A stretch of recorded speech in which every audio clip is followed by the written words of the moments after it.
Hello everyone, नमस्कार। स्वागत है आप सभी का आपके अपने प्लेटफॉर्म परीक्षा प्लस पर। टीम की ओर से मैं रमन मिश्रा आप सभी का बहुत बहुत स्वागत करता हूं। दोस्तों, जीएस प्लस में इस समय मैं पॉलिटी में आपको बहुत ही महत्वपूर्ण और बहुत ही चर्चित और बहुत ही आकर्षित करने वाला मुद्दा पढ़ा रहा हूं, जो कि है आपका पार्लियामेंट, यानी हमारी संसद में जो संसद के पदाधिकारी हैं। और उसके जो है बाद मैंने इसकी जो संरचना, गठन क्या कैसे होता है, इन सभी पर आपसे परिचर्चा कर ली है। आज जो मुझे बात करना है वह आपकी चीजें हैं कि भारतीय संसद में, जैसे संसद हमारा स्कूल होता है, हमारा घर होता है, तो घर का भी मालिक होते हैं। ठीक, सबसे बड़े मालिक हो गए दादाजी, फिर कोई अगर घर में बात होना है उनसे छोटे पिताजी हो गए आपके, फिर उनसे छोटे जो है आपके भाइयों में बड़ा भाई हो गया। ठीक, माता जी से राय लेनी हो गई। तो हर एक मुद्दों पर जो है, जैसे परिवार आपका विचार विमर्श चलता है, परिवार के आदर्श होते हैं, हर एक चीजें होती हैं। ठीक, उस कायदे में रहकर आपको सारी चीजें करनी होती है। वैसे भारतीय संसद आप मान सकते हो जैसे आपका स्कूल में एक प्रिंसिपल होता है, फिर प्रिंसिपल से नीचे वाइस प्रिंसिपल होते हैं, मैनेजर साहब होते हैं। ठीक है, ऐसे ही पूरा प्रारूप आपके भारतीय संसद में भी चलता है। संसद एक स्कूल के जैसे है। ठीक है, बस संसद में ये चीजें रहती हैं कि यहाँ पर स्कूल में हम आप परिचर्चा नहीं करते हैं, हमें जो है अध्यापकगण पढ़ाते हैं और हम उन चीजों को सीखते हैं। संसद जो एक पटल है, यहाँ मैंने आपको बताया कि संसद में अंग तो आपके 3 हैं, जिनमें एक अंग आपका विधायी तौर पर बहुत ही ज्यादा मायने रखता है, क्योंकि कोई भी विधि जब बनती है, कोई भी बिल जब इन दोनों पटलों से पारित होता है, तो वह बिल एक्ट में परिवर्तित तभी होगा जब उस पर राष्ट्रपति महोदय का जो है हस्ताक्षर हो जाए। तो वह तो आपके विधायी प्रक्रिया से भी जुड़ा है और साथ ही साथ जो आपकी सरकार की एक तरीके से कार्यवाहक मान सकते हो, ठीक है, उससे भी जुड़ा हुआ है। तो दोनों चीजें वहां पर राष्ट्रपति के मान के लिए बहुत ही जरूरी होती हैं। आज हमें बात करनी है कि संसद में अन्य पदाधिकारी गण होते हैं, उनके लिए क्या क्या व्यवस्थाएं हैं, संसद में कैसे कैसे सत्र चलते हैं। बहुत मतलब इंटरेस्टिंग पॉइंट है। आज का पूरा वीडियो आपका बहुत ही कॉन्सेप्चुअल होगा, यानी अगर आप इसको गंभीरता से देखेंगे तो यहां से प्रश्न बनते हैं। ठीक है, क्योंकि जब पॉलिटी में अच्छे से बजाना होता है तो संसद में घुस जाता है। वैसे ऊपर से पूछना है तो वह प्रेसिडेंट से पूछेगा, वाइस प्रेसिडेंट से, लेकिन जहां वह संसद के सत्रों में जो है 2 से 3 कथन करके प्रश्न रख दिया, वहीं समझ जाइए कि आप चारों खाने चित्त होने जा रहे हैं। अगर वो कॉन्सेप्ट आपका क्लियर नहीं है तो वहीं पर धीरे धीरे आप में क्या उठने लगती है, भ्रम पैदा होने लगता है, और जहां भ्रम आया वहीं पर हमें गलत होने के चांसेस होते हैं। तो उन चीजों को एकदम खत्म करना है। ये सभी प्रोग्राम आपको मालूम है, निःशुल्क सारी वीडियोज हैं। आपको सभी टेस्ट लेने हैं, मतलब इनके पीडीएफ लेने हैं, क्विजेज लेने हैं, तो उनके लिए आप अभी भी सब्सक्रिप्शन ले सकते हैं। जैसे 3 महीने का सब्सक्रिप्शन एक साथ 499 में है। अगर आप पिछली 3 महीने की चाहेंगे, अगले 3 महीने के लिए चाहेंगे, तो दोनों सुविधाएं आपके पास है। ठीक है, पिछली 3 महीने की भी आपको क्लासेस मिल जाएंगी, अगला जो 3 महीना होगा उसके लिए भी आप प्लान ले सकते हैं, मतलब एडवांस अपनी बुकिंग करा सकते हैं। तो इसमें ज्यादा से ज्यादा पार्टिसिपेट कर लें ताकि आपको एक विधिवत नोट्स मिलता रहे। ठीक है, एक दिशा मिलती रहे, जो कुछ पढ़े वो नोट्स से पढ़ेंगे तो फिर से रिवीजन होगा, क्विज देगो तो और सुधार होगा। संडे प्लस जो कोर्स चलता है, मतलब टेस्ट चलता है, उसको दीजिए, और ज्यादा इंप्रूवमेंट आएगी। धीरे धीरे अपने आप को बलवान बनाइए और बलवान योद्धा के तौर पर उतरिए युद्ध में कि सफलता पर काबिज एकदम फतेह आपकी ही हो। तो आज बढ़ते हैं इससे आगे। दूसरी बात, जैसे इसमें जितनी चीजें मैं पढ़ा रहा हूं आपको, ठीक है, मैं हर एक पोर्शन को कवर कर रहा हूं। जो लोअर मेंस का आपका बैच स्टार्ट किया गया है टीम के द्वारा, उस लोअर मेंस के बैच के लिए सारी चीजें, जैसे पॉलिटी है, दूसरी चीजें हैं, तो वह जो पाठ्यक्रम दिया है और टीसीएस का जो पैटर्न रहा है, टीसीएस बहुत सारी परीक्षाएं कराता है, ऐसा नहीं कि यूपी ट्रिपल एससी पहली बार है। टीसीएस इससे पहले एसएससी की आपकी पूरी परीक्षाएं कराता है, रेलवे की परीक्षाएं कराता है। तो इन सभी को हम लोग एक विधिवत रणनीति के नजरिए से रखकर फिर आपसे लोअर मेंस के लिए एक अलग दिशा पूरी होगी। ठीक, कि लोअर मेंस के बैच को कैसे चलाना है, कैसे पढ़ना है। ठीक, उन सारी चीजों पर चर्चा आगे होगी। तो ज्यादा से ज्यादा लोग, जो लोग लोअर मेंस देने जा रहे हैं और जो लोग नहीं देने जा रहे हैं, इस बैच को ज्वाइन करिए, बहुत ही फायदेमंद होगा। ठीक है, दोनों चीजों में आगे बढ़ते हैं। आज उन्हीं को विधिवत ढंग से समझते हैं जिन चीजों पर मैंने आपसे परिचर्चा की है।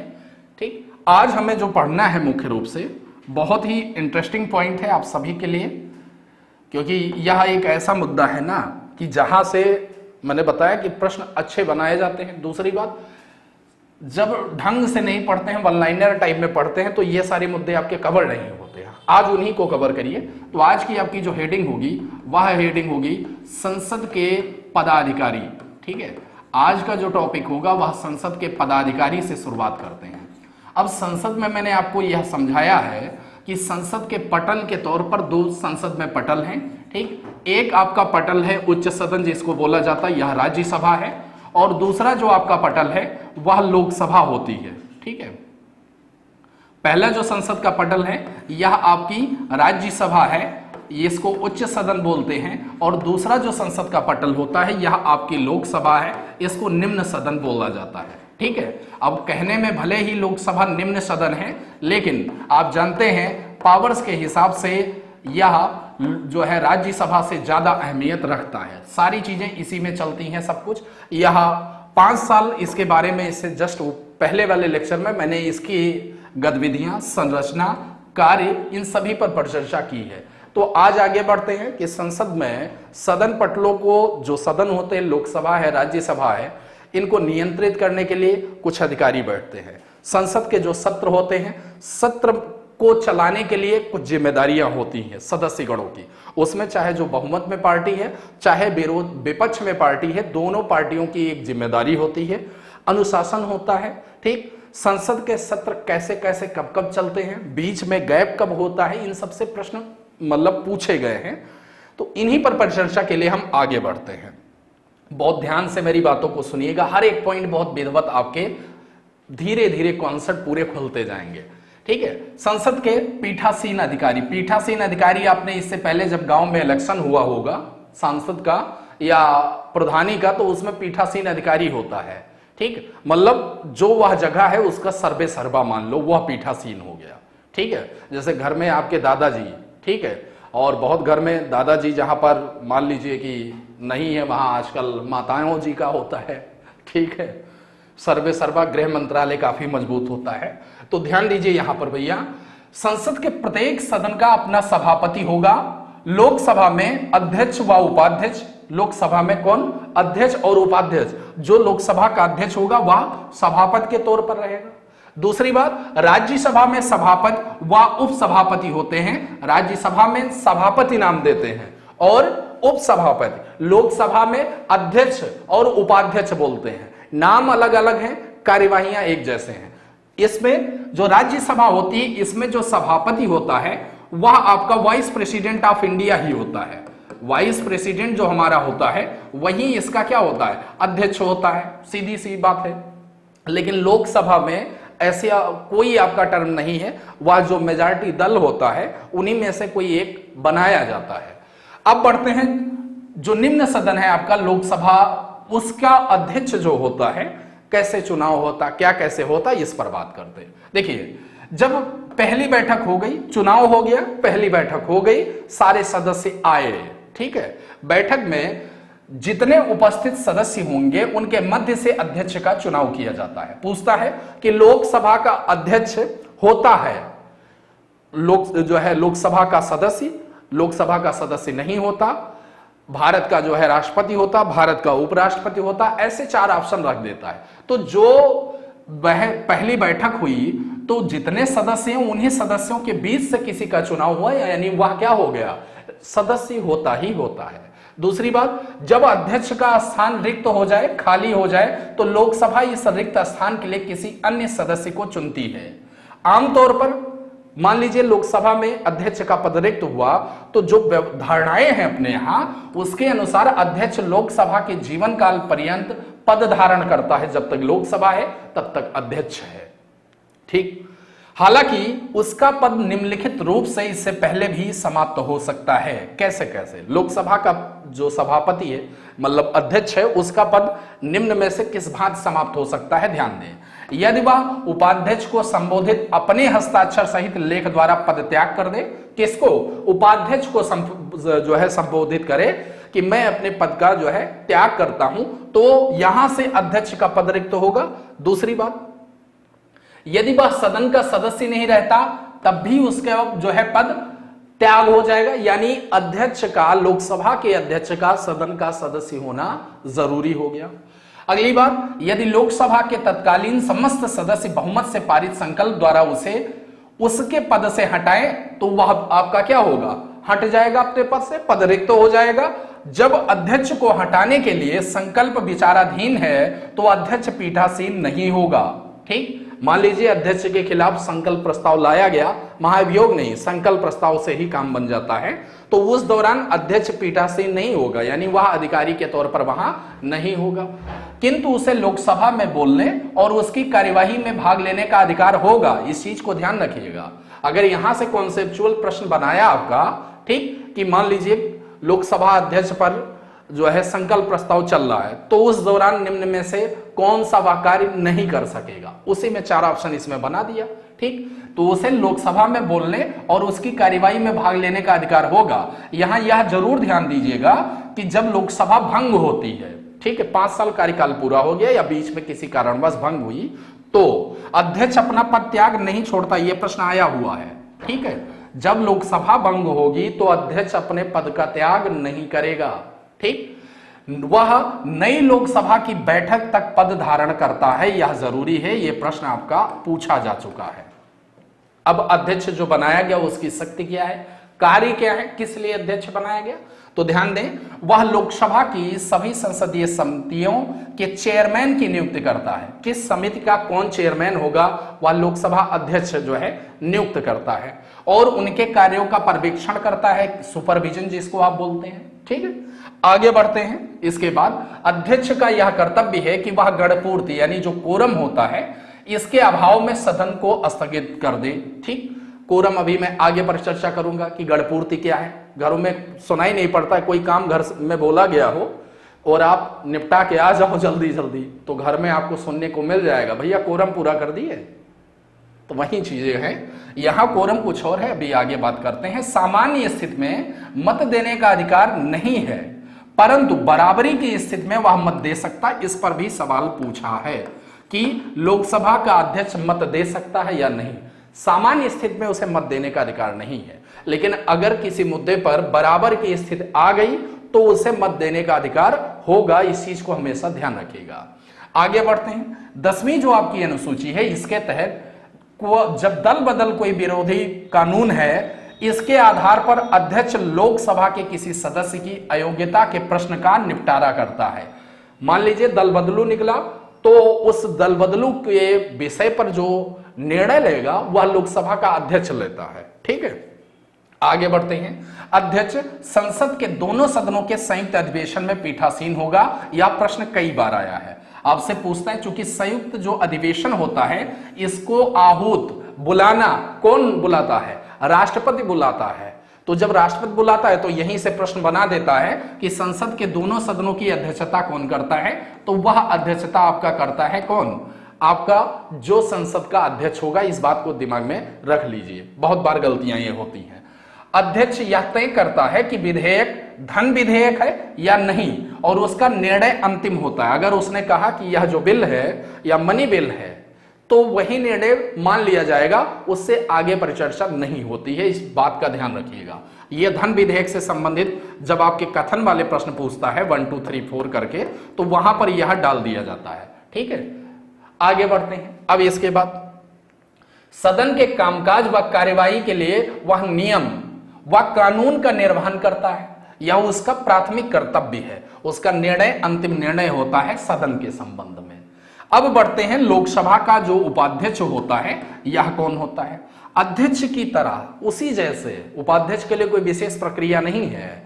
जैसे अध्यक्ष का चुनाव हुआ उसी भांति लोकसभा भी, मतलब उपाध्यक्ष भी लोकसभा द्वारा अपने सदस्यों के द्वारा चुना जाता। अध्यक्ष के चुने जाने के बाद उपाध्यक्ष को चुना जाता। ठीक, पहले अध्यक्ष होगा फिर उपाध्यक्ष। अध्यक्ष की ही तरह उपाध्यक्ष सदन के जीवन काल पर्यंत अपना पद धारण करता है, मतलब जब तक भैया 5 साल लोकसभा का अपना कार्यकाल है तब तक ये भी है। दूसरी बात, उसका पद निम्नलिखित रूप से इसके पहले भी समाप्त हो सकता है। इसका पद देखो, अध्यक्ष को वो संबोधित करके अपने हस्ताक्षर सहित लेख द्वारा पद त्याग करे तो उसका पद रिक्त हो जाएगा उपाध्यक्ष का। दूसरी बात, लोकसभा के तत्कालीन समस्त सदस्य, जितने लोकसभा में उस समय सदस्य हैं, उनके बहुमत से पारित अगर कोई संकल्प है तो उसके द्वारा इसको पद से हटा दिया जाएगा और उसके सदन के सदस्य ना रहने पर भी उसका पद रिक्त हो जाएगा। अब लोकसभा में उपसभापदों का पैनल जो होता है, इसके बारे में सभी समझिए कि उपसभापद का जो पैनल बनेगा वह कैसे बनेगा। जैसे लोकसभा के नियमों के मुताबिक अध्यक्ष पैनल के सदस्यों में से 10 उपसभासद चेयरपर्सन को नामांकित करता है। कितने? 10 होते हैं, ध्यान रखिएगा। आगे बढ़ते हैं। इनमें से कोई भी अध्यक्ष या उपाध्यक्ष की अनुपस्थित में संसद का पीठासीन अधिकारी हो सकता है। 10 जो उपसभासद बनाए जाते हैं, उनमें से अध्यक्ष मान लीजिए नहीं मौजूद है, उपाध्यक्ष नहीं मौजूद है, तो इनमें से किसी को उस समय बनाया जा सकता है कि कार्यवाही में कोई विघ्न ना पड़े। अब बात आती है प्रोटेम अध्यक्ष की। भैया ये कौन होता है? प्रोटेम स्पीकर कौन होता है? ठीक, अभी जब नई लोकसभा का गठन हुआ तो वहां पर आपने देखा होगा, इससे प्रश्न कई बार आया है। यह भी आपका टॉपिक इंपॉर्टेंट है। जितने आपके इंपॉर्टेंट टॉपिक हैं सभी को बहुत अच्छे से हम लोग पढ़ेंगे, विधिवत पढ़ेंगे। संविधान में यह व्यवस्था है कि पिछली लोकसभा के अध्यक्ष नई लोकसभा की पहली बैठक के ठीक पहले तक अपने पद पर रहता है। यह भारतीय संविधान अपना जो है इस बात का प्रावधान करता। इसीलिए राष्ट्रपति लोकसभा के एक सदस्य को प्रोटेम अध्यक्ष नियुक्त करता है। राष्ट्रपति खुद प्रोटेम अध्यक्ष को शपथ दिलाता है। ठीक है, प्रोटेम अध्यक्ष को अस्थायी अध्यक्ष के समान ही शक्तियां प्राप्त होती हैं। वह नई लोकसभा की पहली बैठक में पीठासीन अधिकारी होता है। इसके कर्तव्य से सवाल पूछा गया है, यह सवाल आया है। उसका मुख्य कर्तव्य नए सदस्यों को शपथ दिलवाना है। यह सवाल आपका पूछा गया है कि प्रोटेम स्पीकर का कार्य क्या होता है। प्रोटेम स्पीकर का जो कार्य होता है वह नए जितने सदस्य चुन के आए, सांसद, अन्य सांसद जो आए, उन सांसदों को वह शपथ दिलवाने का कार्य करता है। समझ गए? यह पीठासीन बन जाता है उस दौरान।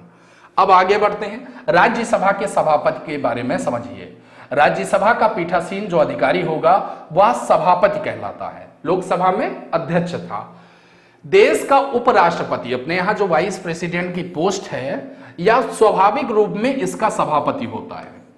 राज्यसभा के सभापति को तब ही पद से हटाया जा सकता जब उसे उपराष्ट्रपति पद से हटा दिया जाए।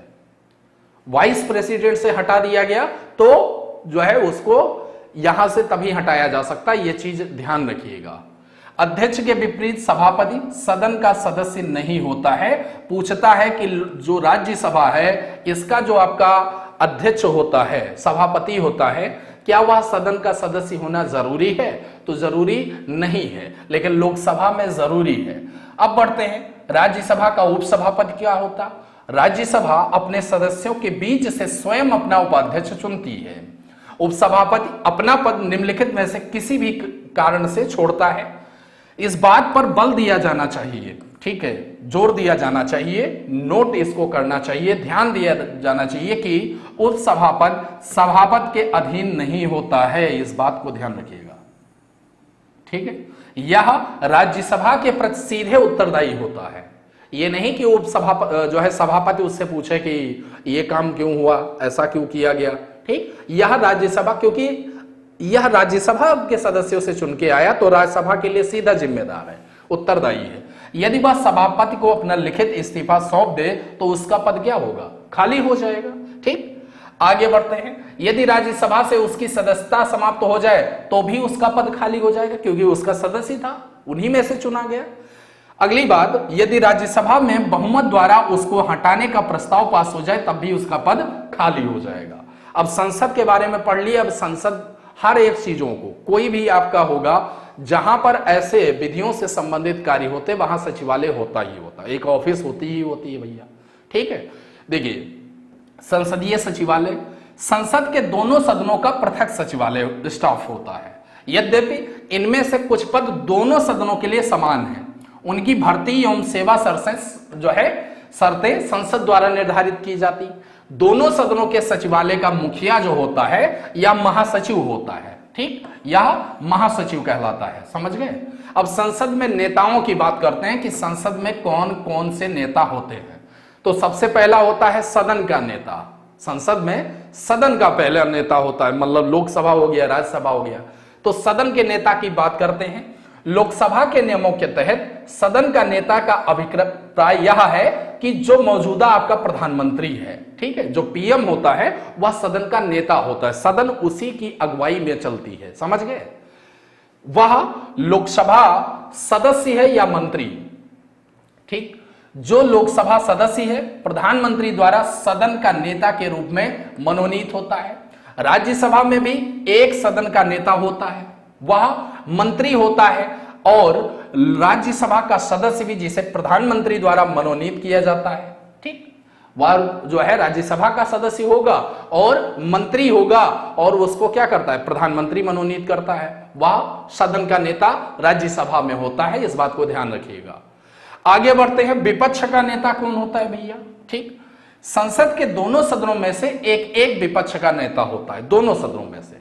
विपक्ष में सबसे बड़ी पार्टी के सदस्य कुल सदस्यों के 10वें हिस्से के करीब, इसको ध्यान रखिएगा, कुल सदस्यों के 10वें हिस्से के करीब होने चाहिए, ठीक। जितने सदस्य चुने जाते हैं, जितनी सीटें हैं, उन सीटों का 10वां हिस्सा अगर किसी पार्टी को मिलता है तो वह पार्टी विपक्ष के नेता के लिए आपकी एक तरीके से मान सकते हो योग्य है। लेकिन हालात तो कुछ और बन जाते हैं कभी कभी।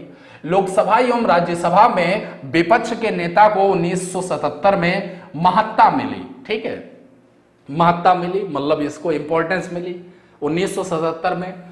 उससे वेतन, भत्ते तथा सुविधाएं कैबिनेट मंत्री की तरह मिलती हैं, पूरी की पूरी एकदम, जो आपका कैबिनेट मिनिस्टर होता है जितनी सुविधाएं उसे मिलती, वही सुविधाएं इसे मिलती हैं। अब आगे बढ़ते हैं।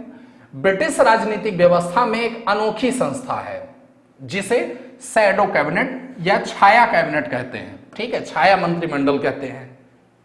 इसे विपक्षी दलों द्वारा सरकार के साथ तुलना के लिए बनाया जाता है, ठीक, शैडो कैबिनेट। अपने यहां शैडो कैबिनेट ऐसे नहीं है कोई भी। आगे बढ़ते हैं। और अपने सदस्यों को भविष्य के मंत्रियों के तौर पर तैयार किया जाता है कि ये आने वाले फ्यूचर के मंत्री होंगे, ठीक, शैडो कैबिनेट में। किचन कैबिनेट भी आपने नाम सुना होगा, हालांकि ये सब मेंस में भी सवाल इससे पूछे जाते हैं। अब व्हिप के बारे में बात करते हैं। भैया ये क्या है, व्हिप क्या है, समझिए इसको। देखिए, हर राजनीतिक पार्टी का, चाहे जो राजनीतिक पार्टी है, चाहे वह सत्ता में है या विपक्ष में है, ठीक है, उसे संसद में अपना इसका व्हिप होता है, ठीक है। उसे राजनीतिक दल द्वारा सदन के सहायक नेता के रूप में नियुक्त किया जाता है, ठीक है। राजनीतिक दल के द्वारा सदन में सहायक नेता जो कहलाता है वो इससे होता है। उसकी जिम्मेदारी होती है क्या कि वह अपने पार्टी के नेताओं को बड़ी संख्या में सदन में उपस्थित रखे और संबंधित मुद्दे के खिलाफ पार्टी का सहयोग करे, ठीक। ये चीज हमेशा ध्यान रखिएगा, यह व्हिप कहलाता है, समझे, कि हमारी पार्टी के नेतागण बुलाता नहीं है कि कभी कभी देखते हैं आप, सोनिया गांधी जी ने अपने सांसदों को बुलाया है कि कल सरकार को घेरना है, ये करना है, वो करना है, तो ये सब व्हिप के जरिए होता है। अब संसद के सत्र की बात करते हैं कि संसद के जो सेशंस होते हैं वो कैसे होते हैं, कब कब चलते हैं, क्या क्या गैप होता है, ठीक। सबसे पहली बात सम्मनिंग, जैसे हमारा आपका सम्मन आता है, गांव में जो है सम्मन आया भैया उनके खिलाफ, ठीक, उनका सम्मन आया, सम्मन का अर्थ होता है बुलावा, ठीक। सभा में उपस्थित होने का जो आदेश होता है सम्मनिंग, संसद के प्रत्येक सदन को राष्ट्रपति समय समय पर जो है सम्मन जारी करता है। लेकिन संसद के दोनों सत्रों के बीच, ये सवाल पूछा है, इंपॉर्टेंट है, संसद के दोनों सत्रों के बीच अधिकतम अंतराल 6 माह से अधिक नहीं होना चाहिए, ठीक है। जब संसद की बैठकें होती, पूछता है कि संसद की बैठकें जो है, बैठकों के लिए निम्नतम अवधि क्या है, तो 6 माह है, इससे ज्यादा गैप नहीं हो सकता, 6 माह के भीतर संसद की बैठक होना जरूरी है, ठीक है, यहां से सवाल पूछता है। और सम्मन बुलावा देने उपस्थित होने का आदेश कौन जारी करता है? राष्ट्रपति आपका जारी करता है। इस बात को भी ध्यान रखिएगा। अब आगे बढ़ते हैं। वर्ष में 3 सत्र होते हैं, कौन कौन से, इनको जानिए। ये पूछा है, ध्यान दीजिए इसको, कि वर्ष में आपके 3 सत्र होते हैं। पहला होता है, इसको कहा जाता है बजट सत्र। ठीक, बजट सत्र फरवरी माह से प्रारंभ होकर मई तक चलता है। ठीक, इस बात को ध्यान दीजिएगा। इससे मतलब ये पूछा है मंथ वाला, और जहां मंथ पूछ लेता है वहीं गड़बड़ होता है, क्योंकि हम 3 ये रटे रहते हैं, मंथ पर ध्यान नहीं देते। दूसरा जो होता है यह मानसून सत्र कहलाता है। मई के बाद जून में आराम रहता है, जुलाई से सितंबर तक होता है मानसून का सत्र। तीसरा जो होता है यह शीतकालीन सत्र कहलाता है। जुलाई के बाद, सितंबर के बाद अक्टूबर जो है छुट्टी होती है, नवंबर और दिसंबर में आपका यह शीतकालीन सत्र चलता है। फिर जनवरी में छुट्टी होती है, फरवरी मई में यह चलता है। ठीक है, तो इनका जो विंटर वेकेशन और समर वेकेशन चलता है वो ये अनुरूप चलता है। समझ गए? अब बढ़ते हैं। इस चीज को बहुत अच्छे से ध्यान रखिएगा, हमेशा पूछता है स्थगन क्या होता है। ठीक है, कहते नहीं कि आज से जो है सदन का स्थगन किया जाता है, अब ये नए जो है सूचना तक जो है स्थगन रहेगा। कभी कभी हमेशा के लिए कर देते। ठीक, इसमें समझिए स्थगन क्या है। स्थगन का अर्थ होता है रोकना, किसी चीज को स्थगित करना, रोक देना। संसद के एक सत्र में काफी बैठकें होती हैं। कार्यवाही अधिकारी संसद की एक बैठक को भंग या स्थगित कर सकता है। ठीक, एक सत्र के अवसान एवं दूसरे सत्र के प्रारंभ होने के मध्य की समय अवधि को अवकाश कहते हैं। ठीक है, एक सत्र आपका स्थगित किया गया और दूसरा प्रारंभ हुआ, उन दोनों के बीच में जो आपका अंतराल होता है वह अवकाश कहलाता है, कि सदन में इस समय अवकाश चल रहा है। ठीक है, भंग क्या होता है? ठीक, ये शब्द किस लिए होता है भैया? जो कार्यवाही आपका अधिकारी होगा, लोकसभा के मामले में अध्यक्ष हो गया और राज्यसभा के मामले में सभापति हो गया, कार्यवाही अधिकारी, यह सदन के कार्य समाप्त होने के बाद सदन को भंग कर सकता है। एक अस्थायी सदन होने के कारण राज्यसभा भंग नहीं की जा सकती, सिर्फ लोकसभा भंग होती है। इस बात को ख्याल करिएगा। भंग की प्रक्रिया सदन को समाप्त कर देती और इसका पुनर्गठन एक चुनाव के बाद ही होता है। यह शब्द बहुत इंपॉर्टेंट है कि अगर जो है स्थगन हो गया तो स्थगन तो जो है किया जाता है कि इतने टाइम पीरियड के बाद फिर से प्रारंभ होगा, लेकिन अगर सदन भंग कर दी गई, लोकसभा भंग हुई, तो फिर से पुनर्गठन उसका एक चुनाव के बाद ही संभव है। इस बात को ध्यान कीजिएगा। आगे बढ़ते हैं। जब लोकसभा भंग की जाती तो इसके सारे कार्य, जैसे अध्यादेश हो गया, प्रस्ताव हो गया, नोटिस हो गई, याचिका हो गई, ठीक, आदि समाप्त हो जाते हैं। ये विभिन्न प्रस्ताव आते रहते हैं, आगे अभी मैं परिचर्चा करूंगा। उन्हें नवगठित लोकसभा में दोबारा लाना जरूरी है, इस बात को ध्यान रखिएगा। या कुछ अध्यादेश समाप्त नहीं भी होते हैं, कुछ हो जाते हैं। अब आगे पर चर्चा करते हैं गणपूर्ति, जो मैंने आपको बताया था कि कोरम क्या होता है। मैंने कहा था कि कोरम पर आपसे परिचर्चा करूंगा। चलिए देखते हैं भैया कोरम क्या है। देखिए समझिए इस बात को। कोरम या इसको बोलते हैं गणपूर्ति, सदस्यों की न्यूनतम संख्या है। पूछता है कि लोकसभा में कोरम या जो है संसद में कोरम कितना होना चाहिए, तो यह सदस्यों की न्यूनतम संख्या है जिनकी उपस्थित से सदन का कार्य संपादित होता, मतलब इतने होने ही चाहिए सदन में। ठीक, यह प्रत्येक सदन में कार्यवाही अधिकारी समेत कुल सदस्यों का 10वां हिस्सा होना चाहिए, यानी 1/10 होना कंपलसरी है। किसको इंक्लूड करके? जो आपका जो है कार्यकारी अधिकारी यानी अध्यक्ष है उसको सहित, या सभापति है उसको सहित गिन लीजिए, तो 1/10 अगर आ गए तो समझ जाओ कि सदन चलेगा, नहीं तो स्कूल में आज छुट्टी हो जाएगी, संसद में छुट्टी हो जाएगी। अब बढ़ते हैं, जो है सदन में अगर मतदान होना है, इलेक्शन होना है, तो वह कैसे होगा। चलिए, सदन में जो मतदान होगा सभी मामलों पर सदन में या दोनों सदनों की संयुक्त बैठक में उपस्थित सदस्यों के बहुमत से मामला पारित होता है भैया। ठीक है, अगर संयुक्त बैठक का मामला नहीं है तो इस सदन के बाद उस सदन में जाएगा, जाहिर सी बात है। कुछ मामलों जैसे राष्ट्रपति के खिलाफ महाभियोग हो गया, संविधान संशोधन कार्यवाही हो गई, अधिकारी को हटाना हो गया, इनमें विशेष बहुमत की जरूरत होती है। ठीक, अन्य में नहीं होती। अब संसद में भाषा कौन सी चलती? संविधान ने हिंदी और अंग्रेजी भाषा को सदन की कार्यवाही की भाषा घोषित की है। ठीक, आगे बढ़ते हैं। लेम डेक सत्र क्या होता है, इससे पहले आपने पढ़ा लेम डेक सत्र। समझिए इस टर्म को, किस टर्म को कहते हैं लेम डेक। यह नई लोकसभा के गठन से पूर्व वर्तमान लोकसभा का अंतिम सत्र होता है। ठीक, 5 साल पूरा हो गया और 5 साल पूरा होने का जो अंतिम सत्र होगा वह लेम डक सत्र कहलाता है। समझ गए? ठीक, आसान सी चीज है। अर्थात वर्तमान लोकसभा के अंतिम सत्र तथा नई लोकसभा के प्रथम सत्र के बीच का समय लेम डक सत्र कहलाता है। इन दोनों के बीच में जो गैपिंग होगी वह लेम डक सत्र कहलाएगा। अब आगे बढ़ते हैं। संसदीय कार्य की योजना कैसे कैसे चलती है, संसद में जो कार्य होते हैं वह कार्य किस आधार पर होते हैं। तो सबसे पहली चीज जानिए, संसद में प्रश्नकाल होता है। प्रश्नकाल क्या होता है इसको समझिए। संसद का पहला घंटा जो होगा, ये पूछा है यहां से सवाल, बहुत इंपॉर्टेंट है कि प्रश्नकाल क्या होता है। ठीक है, प्रश्नकाल का समय क्या होता है आपसे पूछेगा, 4 ऑप्शन दे देगा। संसद का पहला घंटा जो है, फिर दे देगा कि जो है दोपहर में, फिर दे देगा संसद के अंत में, इस तरीके से दे देगा कार्यवाही के अंत में। संसद का पहला घंटा प्रश्नकाल के लिए होता है। इस दौरान सदस्य प्रश्न पूछते और सामान्यतः मंत्री जवाब देते हैं। ठीक है, जो मंत्री होंगे वो जवाब देंगे। प्रश्न 3 तरह के होते हैं, ध्यान रखिएगा। ये जो प्रश्न पूछे जाते हैं वह 3 तरीके से पूछे जाते हैं। पहला प्रश्न होता है मौखिक, पूछ लिया जाए भैया, जवाब दे दिया जाए। दूसरा लिखित होता है। तीसरा अल्प सूचना वाले प्रश्न होते हैं। ठीक, जिसमें थोड़ी बहुत जानकारी भी देनी होती है। जो मौखिक प्रश्न होता है, इस बात को गौर करिए, मौखिक प्रश्न का मौखिक जवाब जरूरी होता है और एक पूरक प्रश्न इसका अनुसरण करता है। ठीक, मौखिक जवाब दिया कि इस समय वर्तमान में योजना चल रही, कहां तक पहुंची, माननीय मंत्री जी से मैं जानना चाहता हूं।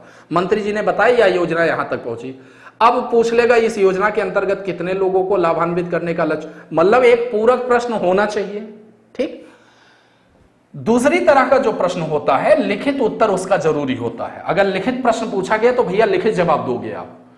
और अल्प सूचना वाले जो प्रश्न होते हैं इनके लिए आवश्यक है कि 10 दिन से कम दिन की सूचना ना दी जाए।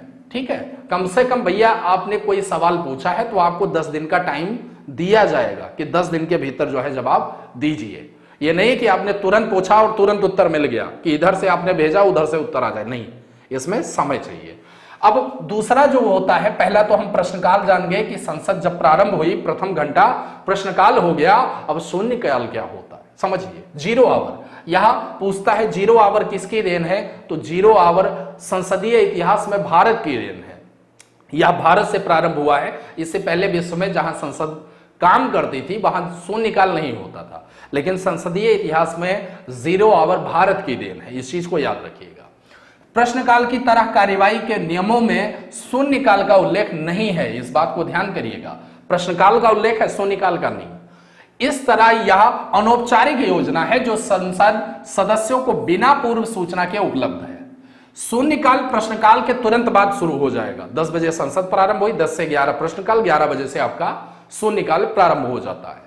आगे बढ़ते हैं। अविश्वास प्रस्ताव जो होता है ये क्या होता है भैया, कहते नहीं कि इनके खिलाफ अविश्वास प्रस्ताव लाया गया।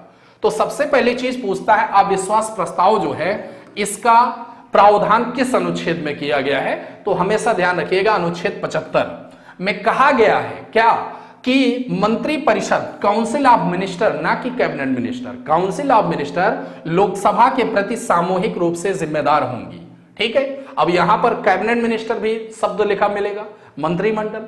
आगे बढ़ते हैं। इसका मतलब है कि मंत्रिपरिषद तभी तक है जब तक कि उसे सदन में बहुमत प्राप्त है।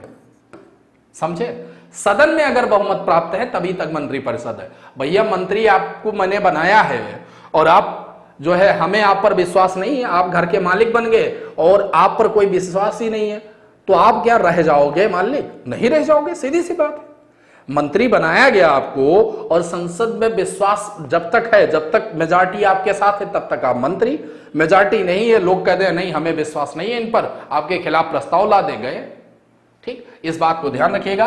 यानी दूसरे शब्दों में लोकसभा मंत्रिमंडल को अविश्वास प्रस्ताव कर हटा सकती है। ठीक है, मंत्रिमंडल को हटा भी सकती है। प्रस्ताव लाने के समर्थन में 50 सदस्यों की सहमति आवश्यक है। कितने?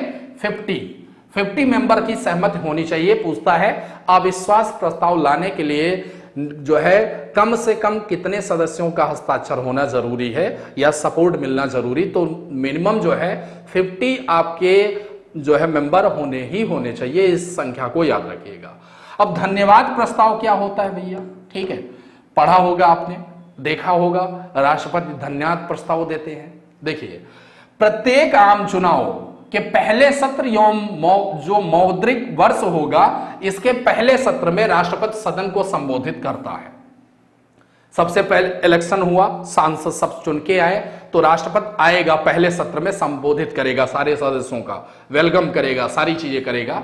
अपने संबोधन में राष्ट्रपति सरकार की नीतियों एवं योजनाओं का खाका खींचता है। इस प्रस्ताव का सदन में पारित होना आवश्यक है, नहीं तो इसका तात्पर्य सरकार का पराजित होना है। समझ गए? इसका जो है सारे मेंबर ऐसे सीट ठोंक ठोंक के बढ़िया बजा बजा के इसका जो है समर्थन करते हैं कि सरकार इन्हीं नीतियों का अनुसरण करेगी, सरकार का लक्ष्य ये है, सरकार का लक्ष्य वो है, इन सारी चीजों का। अब बढ़ते हैं point of order. What is this? Point of order क्या है? देखिए, ध्यान दीजिए, जब सदन संचालन के सामान्य नियमों का पालन नहीं करता, इस बात को याद रखिएगा, सदन जो है जो संचालन होना है, जैसी गतिविधि होनी चाहिए संसद के अंतर्गत, उन नियमों का पालन नहीं करेगा। आप देखते हो, हम लोग तो स्कूल में मास्टर साहब ने कहा भैया कि चुपचाप रहना, नहीं तो पीटेंगे। अब हम लोग शांत बैठे रहते थे, ठीक। पहले जो है आज जैसा थोड़ी है कि बच्चे को मार दिए तो जो है तुरंत उसके खिलाफ जो है कूद पड़े आपके संगठन, एक से एक ह्यूमन राइट्स कूद पड़े, परिवारजन। और हम लोगों को तो ठीक है, आप समझदार हैं, पूरी क्लास में दौड़ा दौड़ा के पीटते थे जो गुरुजन हमारे होते थे, आचार्य, वो शिक्षा सही देते थे, मतलब कूट कूट के एकदम पूरी चीजें भर देते थे दिमाग में, इतना कूटते थे। तो पहले वाला पॉइंट नहीं रह गया। अब समझिए इस बात को, संसद संचालन के सामान्य नियम का पालन नहीं कर रही भैया, घर में आप सारी गतिविधि को सही नहीं कर रहे हो, तो आपके खिलाफ घर में मुखिया जो होगा एक्शन लेगा, ठीक। पापा बोलेंगे अच्छा बहुत उड़ रहे हो, कल से उड़ो, देखते हैं तुम्हें। तो वही चीजें यहां है भैया कि जब जो है सदन संचालन के सामान्य नियमों का पालन नहीं करता, तो एक सदस्य पॉइंट ऑफ ऑर्डर के माध्यम से सदन का ध्यान आकर्षित कर सकता है। कोई एक सदस्य को लगता है कि भैया इस मुद्दे पर बात होनी चाहिए, तो वह मुद्दा लाता है कि सदन का ध्यान उस पर आकर्षित हो।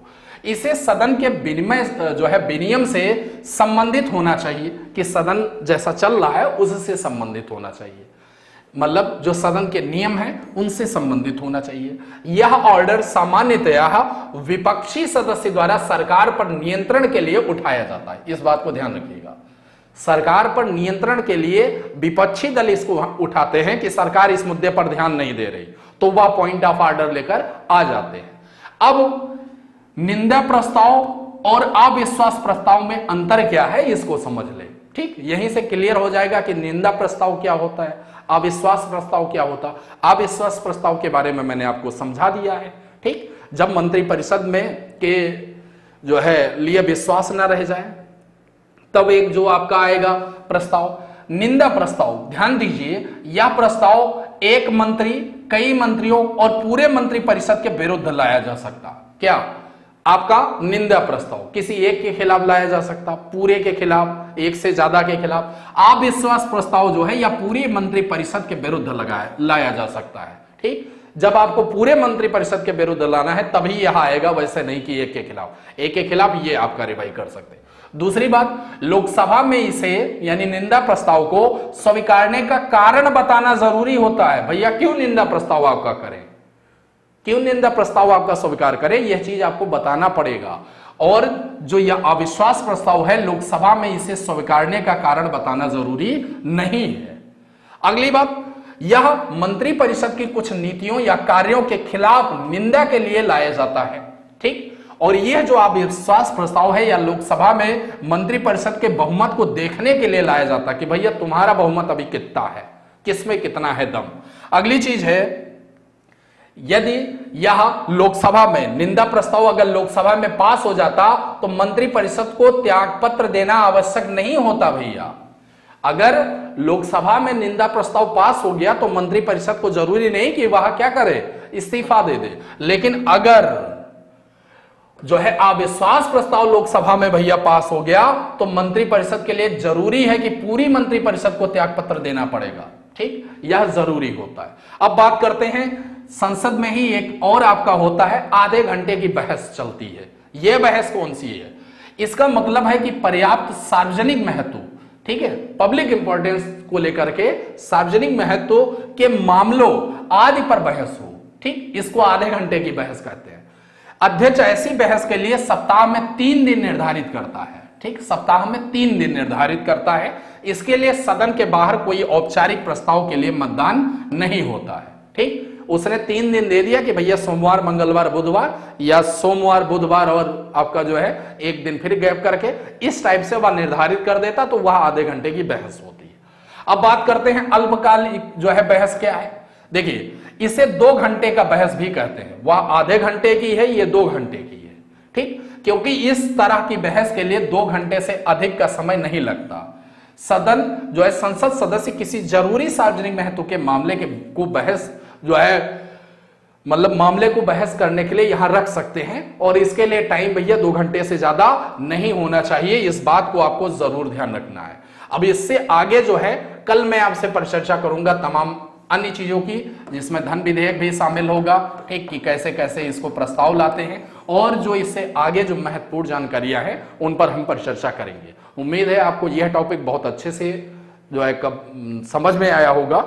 जैसी चीजें लगती हैं उस हिसाब से बढ़िया बढ़िया कमेंट के साथ। नए मित्रगण पहली बार देख रहे हैं, चैनल सब्सक्राइब करो। ठीक है, फिर मिलते हैं नए क्लास में, तब तक के लिए धन्यवाद।